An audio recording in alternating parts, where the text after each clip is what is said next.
오늘 우리가 누가복음 3장이라는 말씀을 읽고 있는데, 이 말씀은 요한에 관한 말씀으로 성경에 나와 있습니다. 근데 원래 이 누가복음 3장 4절부터 6절에 있는 말씀은 이사야 40장에 있는 말씀입니다. 그 말씀을 거의 그대로 옮겨 썼다고 볼 정도로 누가복음에 나타나 있습니다. 물론 이 말씀의 뜻은 예수님이 오시는데 그 길을 요한이 준비한다 하는 겁니다. 우리가 누가복음 1장에서 사가랴의 아내인 엘리사벳이 나이 들었지만 임신을 하지 않습니까? 그리고 나서 이제 주의 천사가 마리아에게 가서 네가 이제 아이를 낳는다 했더니 어떻게 그런 일이 있습니까? 할 때에 너희 친족 엘리사벳이 임신하지 않았냐 하면서 마리아의 마음을 안정시켜주죠. 그리고 이 세례 요한이 앞으로 주의 길을 예비할 거라고 하는 말씀을 사가랴가 이제 기도 중에 선포하게 되고, 누가복음 3장에서는 세례 요한이 그런 일을 하고 있음을 말씀합니다. 그런데 우리가 살필 것이 있어요. 그러면 이사야 40장에 나와 있는 이 말씀은 오직 세례 요한을 향한 말씀이었을까 하는 거예요. 우리가 이사야라고 하면 어느 시대 사람인지 잘 이렇게 떠오르지가 않을 수 있어요. 우리가 성경을 보면 이사야가 있는데 이사가 1장부터 66장까지 있어요. 근데 이사야를 크게 나누면 1장부터 39장이고 40장부터 66장이에요. 그래서 어떤 분들은 성경이 66권인데 구약이 39권, 신약이 27권인데 이사야를 크게 나누면 1장부터 39장, 40장부터 66장까지 이게 나눌 수 있다고 말을 해요. 그리고 우리가 이사야를 나누는 이유는 무엇이냐면, 우리가 성경을 읽다 보면 갑자기 내용이 확 달라져요. 내용도 달라지고 문체도 달라져요.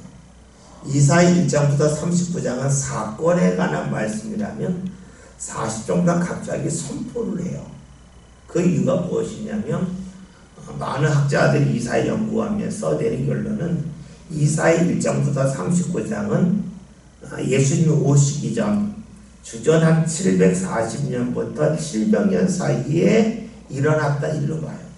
우리가 이사야를 보면 시스기야왕이 나오고 그 시스기야 왕이 활동했던 시기를 역사적으로 유추해 보면 아시리아가 공격해 왔을 때인데, 그것이 약 740에서 700년경으로 가요. 그리고 이사야 40장부터 66장에는 말씀은 또 크게 둘로 나눌 수가 있는데, 40장부터 55장, 56장부터 66장으로 나눠요. 좀 이따 설명드리겠습니다면서도 이사야 40장부터 56장은 흔히 약 주전 580년경으로 봐요. 그리고 56장부터 66장에는 말씀을 보면 거기는 어떤 시대냐면 약 주전 520년으로 가요. 그 이유가 무엇이냐면, 이사야 40장부터 55장에는 주로 어떤 말씀이 나오면 하나님의 전능하심에 관한 말씀이 나와요. 하나님이 못하실 일은 뭐가 있겠냐. 하나님이 광야의 길을 내시는 분이다. 사막에 샘을 쏟게 하시는 분이다. 이런 내용이 나와요. 그런데 이사야 56장부터 66장 가면 주로 안식일에 관한 말씀이 집중적으로 나와요. 안식일을 지켜야 된다. 이 안식일을 지킴에 있어서 이제 이방 사람들도 같이 지켜도 된다. 뭐 이런 식으로 나와요. 그래서 그것을 역사적으로 생각해 보면 이스라엘 사람들이 학계 시대에 성전을 짓고, 그러면서 함께 사람들이 성전 중심으로 또 안식일 중심으로 살아가던 시대가 그 시대이기 때문에 그렇게 유지를 해요. 그러면 이사야 40장에서 580년으로 보는 이유가 무엇이냐면 이래요. 이스라엘 역사를 보면 이스라엘이 솔로몬이 죽고 나서 르호보암이 왕이 되죠. 르호보암이 왕이 되고 나서 그 신하들이 와서 당신의 아버지 솔로몬 때 우리가 너무나 많은 일을 했습니다. 성전을 짓는데 7년, 왕궁을 짓는데 13년이 걸렸잖아요. 20년 동안 계속해서 토목 공사만 했기 때문에 너무 힘들다. 지금 일을 좀 줄여주면 좋겠다. 그러니까 르호보암이 나이 많은 신하들에게 물어봤더니 말을 하죠. 예, 일을 줄여주세요 그래요. 그런데 젊은 신하들에게 말했더니 그러죠. 밀리면 안 됩니다. 한 번 밀리면 끝까지 밀립니다. 그러니까 강력하게 나가십시오. 그래서 일하게 하잖아요. 내 새끼손가락이 내 아버지 허리보다 굵다. 우리 아버지 채찍으로 너희를 다스렸지만 나이는 전갈로 너희를 다스리리라. 이렇게 막 강력하게 나가니까 반발해서 나라가 쪼개져요. 그래서 우리가 아는 것처럼 북쪽에는 여로보암이 왕이 돼서 이스라엘 12지파 중에서 10지파가 한 나라를 이루고 남쪽은 이제 유다와 베냐민 지파만 해서 여기가 한 나라를 이루어요.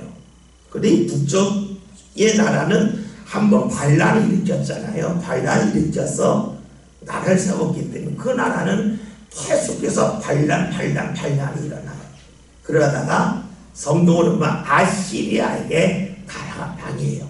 그게 한 720년경이에요. 그리고 이스라엘은 그 남쪽을 유다라고 말하는데 유다가 바벨론이라고 하는 나라에 망해요. 그것이 약 587년경이에요. 그래서 우리가 이스라엘이 바벨론에 멸망했기 때문에 우리가 요한계시록을 보면 바벨론이라는 말씀이 많이 나와요. 그것은 무엇을 말하면 이스라엘을 멸망시켰던 강성한 나라를 상징하는 나라가 된 것이 바로 바벨론이에요. 그리고 이 바벨론이 강력한 힘을 갖고 그 이스라엘 주위를 다 통치를 했었는데 어느 날 갑자기 망해요. 어디에게 망하냐면 페르시아에게 망해요. 우리가 말하는 바벨론은 지금 이라크 바그다드라고 하는 지역이죠.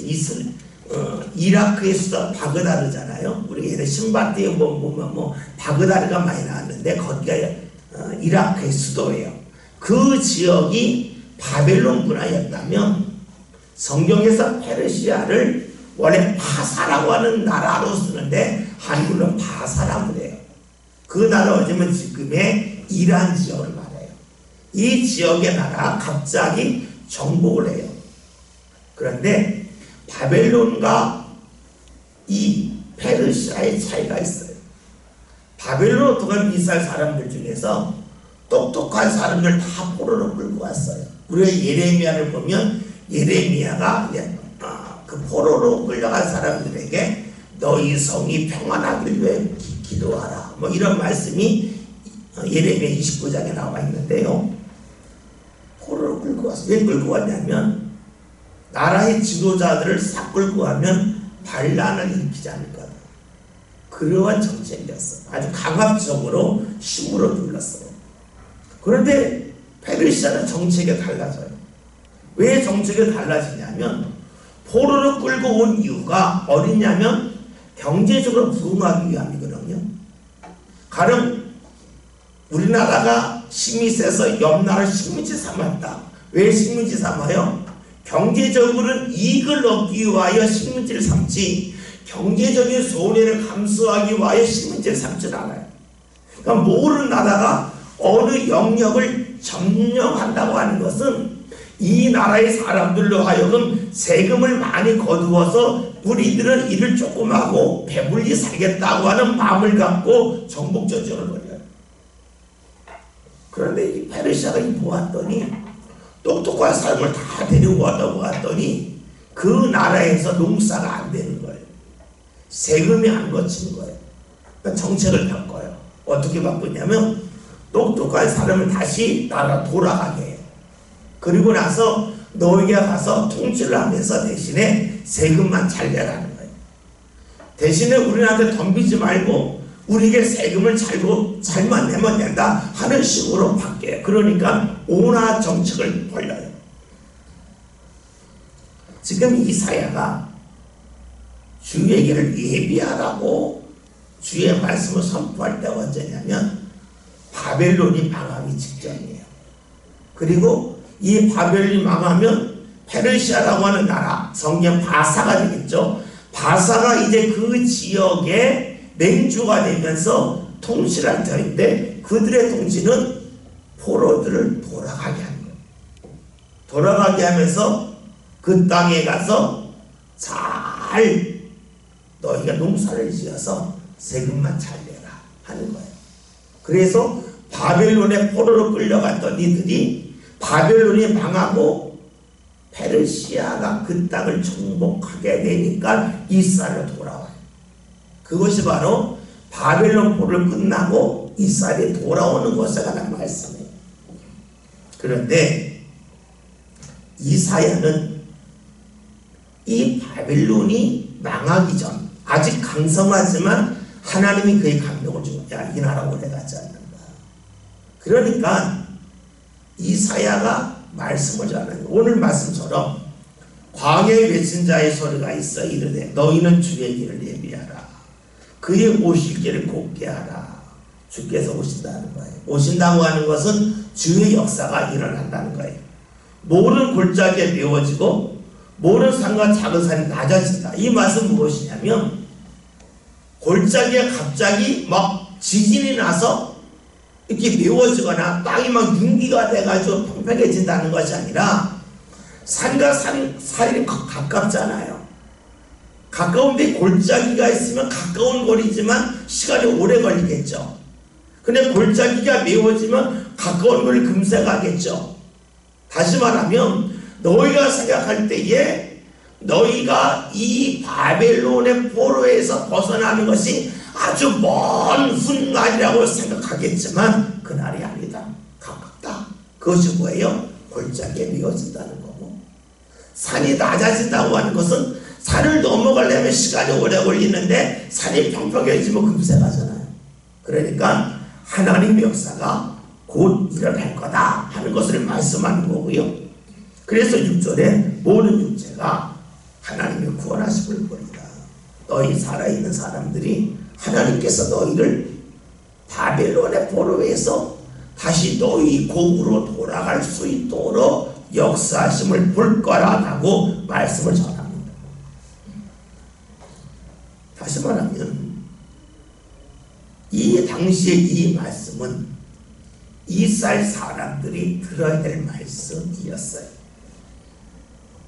그런데 여기서 중요한 것이 있어요. 그것은 무엇이냐면, 성경에 있는 말씀을 과거에 주신 말씀으로만 여긴다면 지나간 역사가 돼요. 지나간 역사라고 하는 것은 나랑 상관이 없는 말씀이 되어버려요. 그런데 놀라운 것이 여기 있어요. 그것이 무엇이냐면, 하나님께서는 이사야를 통하여 그 당시 사람들에게 주셨던 말씀을 700년이 지난 후에 또다시 이루어 주시더라는 거예요. 과거에 붙여져 있는 주의 말씀인 줄 알았는데 그 말씀이 오늘 다시 새로운 말씀으로 다가와요. 이것이 바로 하나님의 역사예요. 성경 읽을 때에 크게 두 부류가 있어요. 하나는 제가 앞에서 말씀드린 것처럼 이사야 40장에 있는 말씀은 과거 이스라엘 역사에 해당되는 말씀이다 라고만 읽으면서 말씀을 과거의 일로 치부하는 이들이 있어요. 또 하나는 이 말씀은 예수님이 오실 것에 관한 말씀이다. 그러니까 예수님이 오심을 통한 이 말씀이 완성이 되었고 그 전에는 이 말씀은 비밀이었다라고 주장하는 일이 있어요. 다시 말하면 말씀이 예수를 통하여 이루어졌지만 그 전에는 전혀 상관이 없는 말씀이었다고 해석하는 이들이 있어요. 매우 위험한 거예요. 오늘 제가 여러분의 설교를 할 때에 설교와 말씀이 오늘 여러분에게 적용되는 말씀이어야 되지, 여러분에게 적용되지 않고 200년 후에 태어날 여러분 후손을 향한 말씀이라면 누가 듣겠어요? 이사야가 말씀을 전할 때에 당시 사람들이 들을 수 없는 말씀이고 700년 후에 오실 예수님에 관한 말씀이라면 누가 듣겠어요? 성경은요, 두 가지를 역사해요. 들을 때에 적용되는 말씀이 있고, 근데 이 말씀 하나님이 다른 때에 또 역사를 하세요. 그 성경은 한 시대에만 읽는 말씀이 아니라 어느 날 갑자기 과거에 주셨던 말씀인데, 나랑 상관없는 사람들에게 주셨던 말씀인데 그 말씀이 나에게 쑥 다가와요. 이것이 바로 하나님의 말씀의 특징입니다. 우리가 요한계시록을 읽을 때에 늘 조심해야 될 것이 있어요. 요한계시록 어떤 분들은 읽으면서 그래요. 지금 요한계시록 3장이 이어졌고 어느 날 요한계시록 9장이라는 말씀이 이루어졌고 어느 날 요한계시록 13장이라는 말씀이 이루어졌다라고 얘기하시는 분이 있어요. 제가 목에 처음 나가서 이 사람 저측을 봤더니 아주 유명한 목사님인데 그분이 그 당시 그렇게 글을 썼어요. 요한계시록을 보면 10개 뿌리에 관한 말씀이 있어요. 이 10개 뿔에 관한 말씀을 해석하면서 이것이 무엇이냐? 당시 유럽 공동체가 있었어요. 10개 북이었어요. 이것은 이유를 말하는 거다. 그 사람들이 말씀이 그거 요한계시록의 말씀이 이루어졌으니 곧 종말 오겠네. 다 벌벌 털었다고요. 그런데요, 이유가 조금 있다 열둘 나름되고요. 계속 드러났어요. 들을 때에는 은혜인데 얼마 지나지 그 말씀이 다 거짓이 되어버려요. 이것은 무엇을 말하냐면, 만약에 그랬다면 2000년 전에 써진 요한계시록은 유럽 연합이 10개국이 나오기 전까지는 그 말씀이 전혀 소용없는 말씀이 돼요. 그렇죠? 그래서 우리가 말씀을 읽을 때에 늘 조심해야 할 것이 있어요. 말씀은 맨 처음에 기록될 당시에 필요한 말씀이었다는 거고요. 그런데 그 말씀은 과거에서 멈추지 않고 오늘 우리에게 또다시 다가오고 또 다가오는 말씀이라는 거예요. 그래서 하나님의 말씀이 살아있다는 거예요. 하나님의 말씀이 살아있다고 하는 것은 하나님이 살아있으니까 하나님의 말씀이 살아있는 거예요. 그렇잖아요. 하나님이 돌아가셨다면 하나님의 말씀은 죽은 말씀이에요. 하나님의 말씀이 살아있다고 하는 것은 하나님이 살아 계시다는 거고, 하나님의 말씀이 살아있다고 하는 것은 과거에 하셨던 말씀을 그때에 필요했기 때문에 주신 말씀이지만 그 말씀이 놀랍게도 오늘 우리들에게는 적용되는 말씀이라는 거예요. 가장 우리가 잘 아는 말씀 중에 데살로니가전서에 항상 기뻐하라, 쉬지 말고 기도하라, 범사에 감사하라는 말씀이 있어요. 이 말씀이 데살로니가전서 5장 16절 17절에 17절 18절에요. 데살로니가 지역에 보낸 첫 번째 편지가 데살로니가전서예요. 그러면 이 말씀은 데살로니가 교회에 그 당시에 필요했던 말씀이에요. 그런데 그 말씀은 거기에만 해당되지 않고 오늘 우리들에게 해당돼요. 그러기에 하나님의 말씀입니다. 사람의 말의 특징은 시간이 지나면 더 이상 유효하지가 않아요. 근데 하나님의 말씀은 지금 필요했는데 지내놓고 났더니 또 필요한 말씀인데, 그래서 우리가 지금 이사야 40장에 있는 말씀을 보면서 성경의 큰 구조에 관하여 말씀을 살펴보았습니다. 그리고 우리가 이 말씀을 읽으면서 봅시다. 맨 처음에 주의 길을 예비하라, 주의 길을 굳게 하라. 그리고 주께서 오실 때 어떤 일이 생기느냐, 골짜기가 메워지고 산이 낮아진다, 모든 육체가 구원을 얻는다 그랬어요. 다시 말하면 하나님이 하실 일이 너희가 볼 때는 너무 멀리 떨어져 있는 일이라고 여겼나 아니라는 거예요. 보세요. 저 임정릉의 거리가 지금 한 10m 된다고 가정해 봅시다. 여러분 10m면 몇 분에 갈 수 있겠어요? 1분도 안 걸리죠? 그런데 여기 골짜기가 있어요. 그러면 눈으로 볼 때 10m인데 골짜기를 타고 내려갔다 올라가다 보면 이것이 하루가 될지 10일이 될지 모르죠. 골짜기가 만약에 1000m 됐다. 그러면 여러분 10m인데 이 10m 가려면 얼마 걸릴지 모르는 거예요. 다시 말하면 내가 바라보는 소망이 있어요. 내가 생각해 보니까 이 소망이 이루어지려면 시간이 너무 걸리는 거예요. 너무나 오랜 시간이 걸리는 거예요. 이건 뭐예요? 내가 바라보는 거예요. 이스라엘 사람들이 포로 생활할 때에 우리가 언제 독립할 수 있을까 생각을 해봤더니 바빌론보다 힘이 세야 독립하잖아요. 바빌론이 너무 힘이 센 거예요. 그러니까 계산을 해도 계산이 안 나오는 거예요. 이 나라보다 우리가 힘이 세져서 여기서 독립할까 언젠가 막 계산을 해봤는데 계산이 안 나와요. 그런데 하나님은 사람의 계산을 뛰어넘어서 역사하셨다는 거예요. 그러니까 주의 길을 준비하라 라고 말씀하고 있고, 주님이 역사할 수 있도록 너희의 마음을 굳게 하라, 바르게 하라 말씀해요. 예수 시대에 이스라엘이 로마의 포로 생활했어요.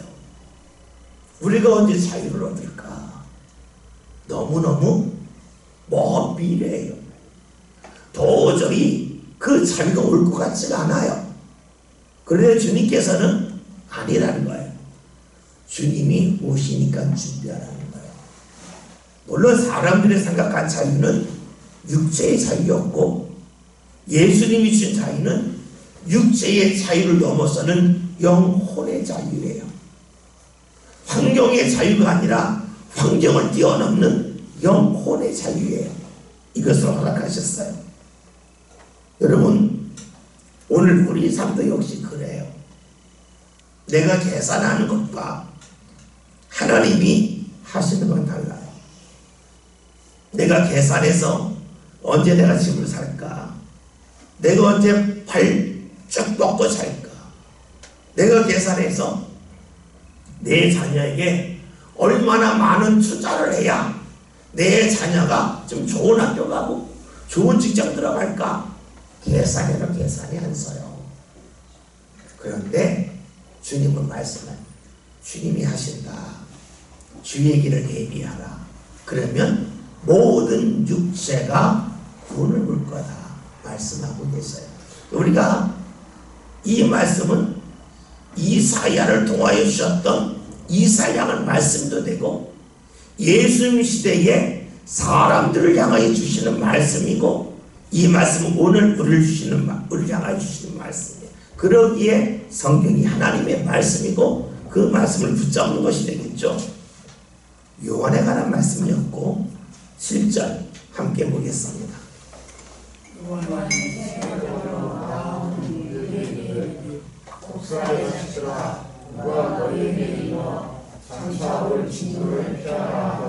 아멘. 여러분, 요한이 세례 베푼 것이 요단강인 건 아시죠? 요단강은 어디냐면 예루살렘이요, 해발로 봤을 때에 약 800m예요. 그리고 여리고라고 하는 지역은 해발보다 낮아요. 마이너스 한 200m 정도 돼요. 사이에는 마이너스 300m 돼요. 사이에 바로 위에 요단강이 흘러요. 그래서 예루살렘에서 여리고를 가다 보면은요, 계속 내리막길을 가요. 내리막길을 가다 보면 어느 한 지점에 시레벨이라고 있어요. 시는 바다를 말하고 레벨은 기준이잖아요. 여기가 바다 높이에 갔다는 거예요. 그리고 한참 더 내려가면 여리고가 나와요. 여리고 앞이 바로 요단강이고, 요단강을 건너서 이스라엘이 약속의 땅에 들어온 거잖아요. 그러면 생각해 봅시다. 예루살렘 사람들이 세례 요한을 만나서 세례를 받으려면 약 1000m 이상을 내려가야 돼. 그리고 그 내려가는 길은 참 묘한 게요.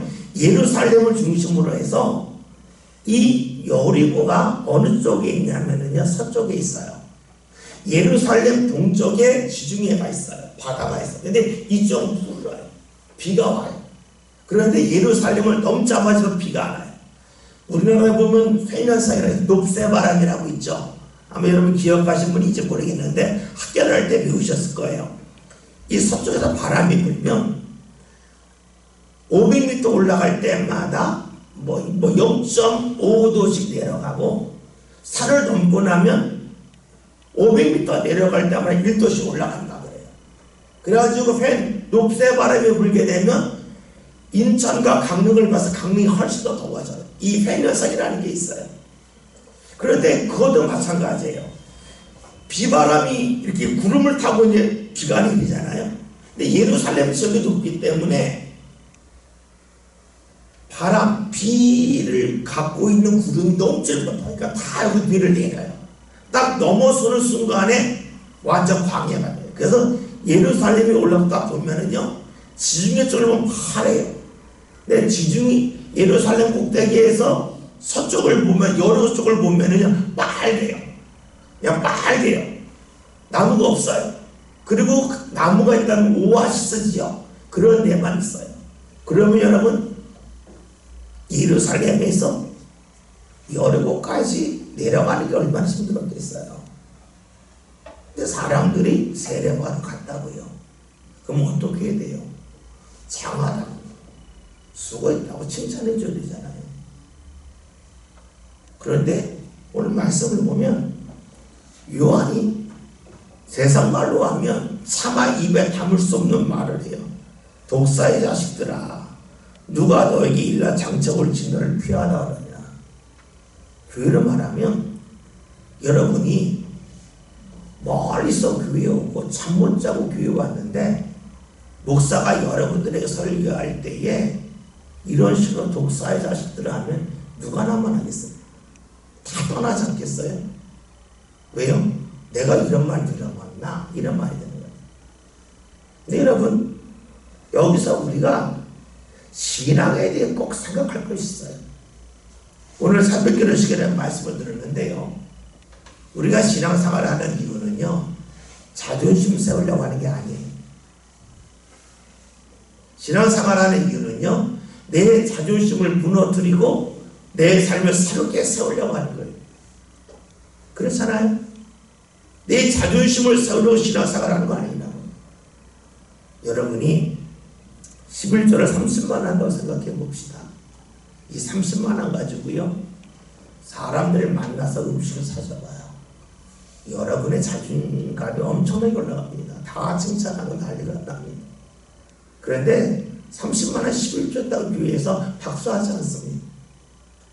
무엇을 말하냐면 하나님 앞에 우리가 헌신하는 것은 내 자존심을 세우려고 하는 게 아니라는 거예요.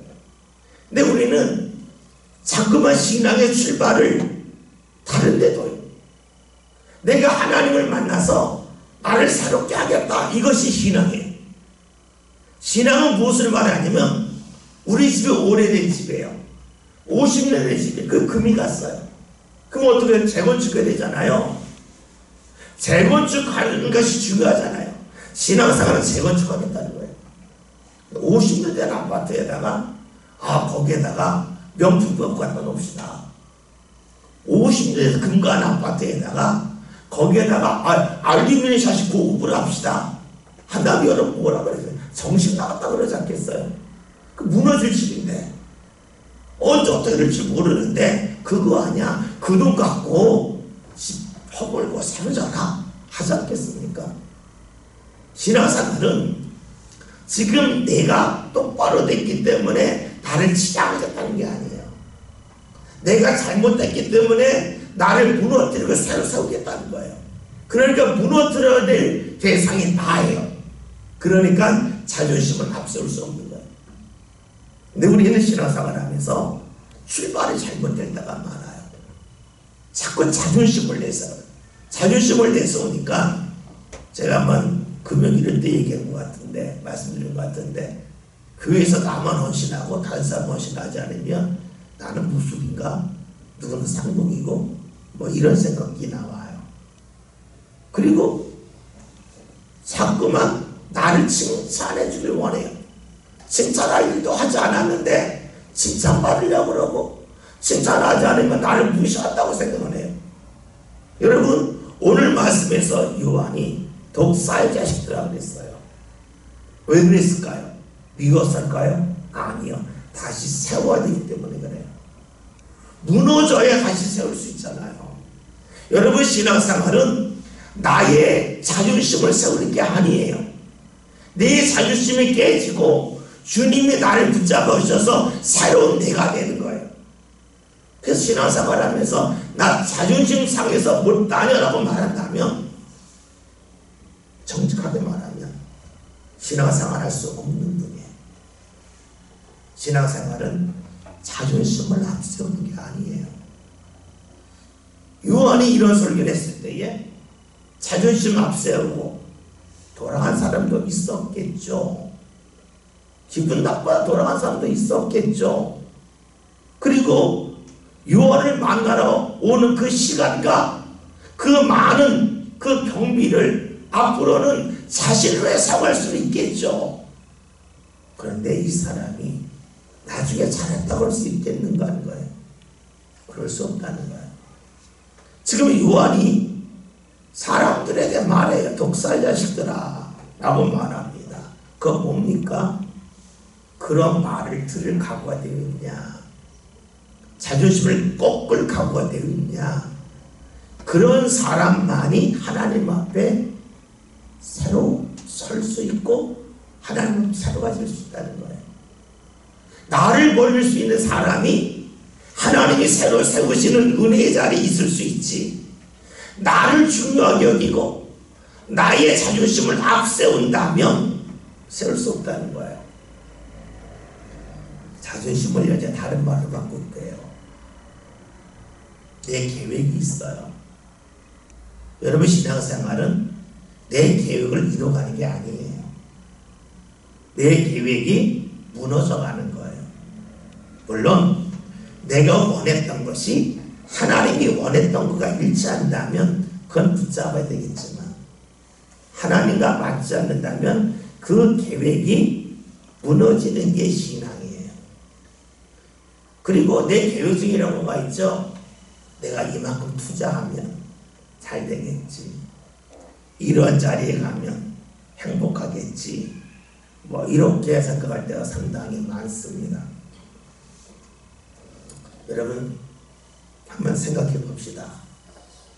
여러분이 미국 사람을 만났어요. 근데 미국 사람이 여러분에게 너무너무 큰 상처를 줬어요. 여러분이 하자마자 갔어요. 야, 미국 사람들 정말 나빠. 미국 사람 너무너무 나한테 상처를 주고 야, 앞으로 미국 사람 만나지 마 그랬어요. 여러분 이 말이 틀린 말이죠. 내가 만난 미국 사람이 잘못된 거지 미국 사람이 잘못된 건 아니잖아요. 근데 우리는 내가 만난 특수한 사람을 일반화할 때가 있어요. 그래서 미국 사람이 나에게 힘들게 했는데 그 한 사람을 모든 미국 사람으로 여겨서 미국 사람이 그래 그럴 수 있어요. 다시 볼까요?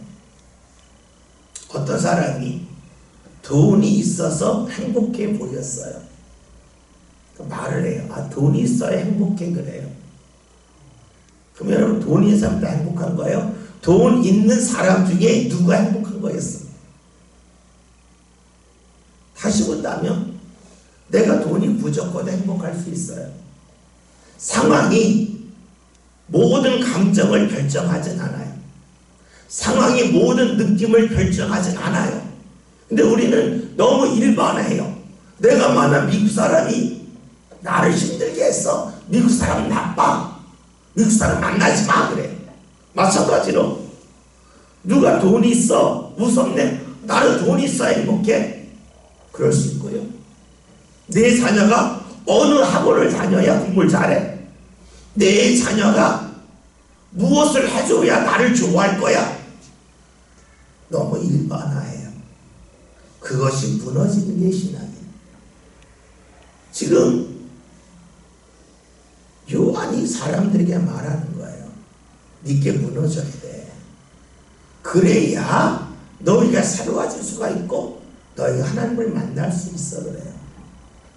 만약에 오늘 우리가 살면서요, 이런 환경에 가야만 내가 행복할 거고, 내가 이런 환경을 조성해 줘야만 내가 부모로서 역할을 다 했다고 여긴다면 물어야 돼요. 하나님은 뭐 하실까 하는 거예요. 하나님 하실 일이 뭘까?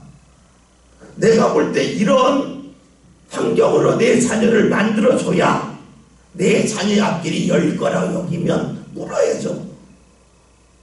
하나님한테 기도할 필요 없잖아요. 내가 그 환경만 만들어주면 되는 거예요. 그게 무너지는 게, 그래서 오늘 말씀을 보면 8절 다 같이 읽겠습니다.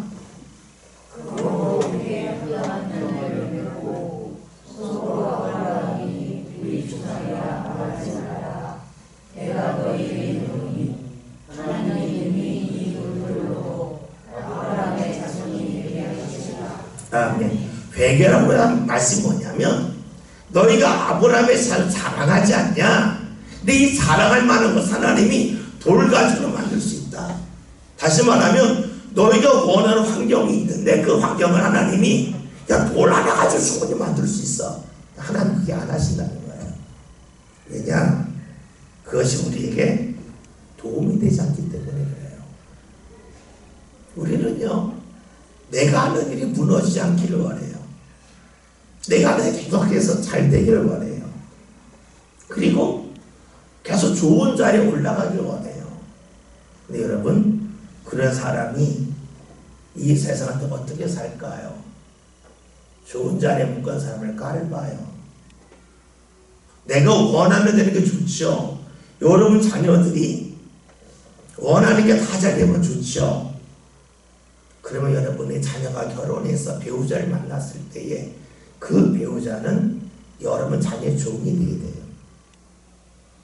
그래야 자녀가 원하는 거 다 할 것 아니겠어요? 내 자녀가 어렸을 때에 하는 게 다 잘 돼요. 좋아요. 그러면은 내 자녀가 결혼했을 때 그 배우자가 내 자녀에게 종처럼 살아야 내 자녀가 원하는 걸 다 할 수 있고 그래 행복해요. 자녀가 태어났어요. 그 자녀가 어떻게 살아야 돼요? 종처럼 살아야 돼요. 그래야 내 자녀가 웃을 수 있어요. 원하는 거 다 할 수 있잖아요. 여러분, 하나님이 왜 원하는 걸 많이 주실 거예요? 왜 하나님께서 어떤 특정한 자리에 가야만 내 삶이 행복할 거라는 그 생각을 버리게 하실까요? 그런 사람은요, 아무랑도 함께 할 수 없어요. 배우자를 만날 수 없고요, 자녀도 둘 수 없고요, 형제를 옆에 둘 수 없어요. 여러분, 내가 누군가를 가까이 하면 어떻게 해야 돼요? 져줄 줄 알아야 가까이 해야 하잖아요. 여러분 그렇잖아요. 여러분이 어떤 게임을 할 때에 내가 게임할 때마다 형편없이 져요. 그 사람 만나고 싶어요? 피하고 싶잖아요. 여러분이 피아노를 치는데 너무 잘 치는 사람이 옆에 있으면 피아노를 안 쳐요. 왜요? 자존심 상해서 안 쳐요. 그런데 피아노를 치는데 나보다 좀 못 치는 사람이 있어요. 그러면 칠 때 괜히 기분이 좋아요. 이게 사람이잖아요. 그러니까 무엇을 말하냐면 져줄 줄 아는 사람 옆에 사람이 붙는 거예요. 져줄 줄 아는데 거기서 화를 내요. 그러면 그 사람 뭘 해요? 근데 저도 그만, 이겨도 그만 하면 그 사람이 편안해요. 우리는 자꾸만요, 무언도 원하면 다 해주려고 그래요. 때로는 우리나라 많은 부모들이 자기가 해야 될 것을 하지 못하면서 자녀에게 투자를 해요. 자기 삶에 대해 투자하지 못하면서 자녀에게 투자를 해요. 때로는 내가 신앙적으로 해야 될 것 못하면서 자녀에게 투자해요. 자녀가 좋아하니까. 근데 잊지 맙시다. 그런 자녀가 커서 행복할 수 있을까요? 결국 행복할 수 없어요. 내가 원하는 것을 다 이루어서 행복한 사람은 배우자를 종을 만나야 되고 자녀가 종이 되어야 돼요. 그런데 그렇게 살 수는 없는 거예요. 우리가 하나님을 믿는다는 것이 무엇일까? 오늘 말씀, 하나님이 너희가 원하는 거 있지 않냐? 아브라함 자손 사랑하지 않냐? 돌로도 그런 거 만들 수 있어. 너희가 원하는 거 있지 않냐? 이 돌 하나로 너희 원하는 거 다 해줄 수 있어. 근데 하나님은 안 하신다는 거예요. 왜냐? 그래야만 그 사람이 바로 서기 때문에 그래요. 이를 위해서 회개하라는 거예요. 내가 원하는 거 꼭 이루어야 된다는 마음을 회개해야만 된다는 거예요. 이것이 바로 세례 요한이 전한 설교예요. 저와 여러분 신앙생활 하면서요, 오늘 세례 요한에 관한 말씀을 봤습니다. 신앙생활은 자존심 세우려고 하는 건 아닙니다. 자존심을 버리려고 하는 겁니다. 그래야만 내가 하나님을 가까이 할 수 있어요. 그리고 회개한다고 하는 것은 내가 원하는 아브라함의 자손이 되는 것, 여기 매달리지 말라는 거예요. 하나님이 돌로도 해줄 수 있는데 안 하신다는 거예요. 왜냐? 그러면 그 사람이 불행한 거예요. 저와 여러분이 살아가면서 하나님 앞에서 내가 꺾여지는 훈련이 필요해요. 하나님 앞에서 꺾여져야 그것이 삶 가운데 자리 잡혀서 사람 앞에서 꺾여요. 사람 앞에 꺾이지 않은 왕이 되려고 그래요. 군림하려고 그래요. 여러분, 여러분의 자녀의 배우자가 종이 되길 원하세요? 여러분의 자녀의 자녀가 여러분 자녀의 종이 되길 원하십니까? 아니잖아요. 그것을 버릴 때 이로써 하나님이 역사하신다고 하는 말씀입니다. 저와 여러분의 신앙생활 하면서 오늘 이 말씀을 다시 한번 기억합시다. 그렇지, 내가 신앙생활하는 건 자존심 세우려고 하는 거 아니지. 독사의 자식들을 했을 때 기분 나쁘다고 돌아가 버리면 어떻게 하나님의 사람이 될 수 있을까? 하나님이 이 사람이 원하는 것, 아브라함 뜻을 되는 것 돌로도 해줄 수 있게 안 하셨지. 왜? 그게 그 사람에게 유익하니까. 저와 여러분이 하나님 앞에서 자존심 내세우지 맙시다. 특별한 환경에 매달리지 맙시다. 특별한 환경을 내 자녀들에게 만들어 주려고 매달리지 맙시다. 하나님께서 내 삶을 인도하시길 소망하며 함께 신앙생활하여서 우리의 삶이 주의 인도하심으로 반드시 채워질 수 있기를 바랍니다. 함께 같이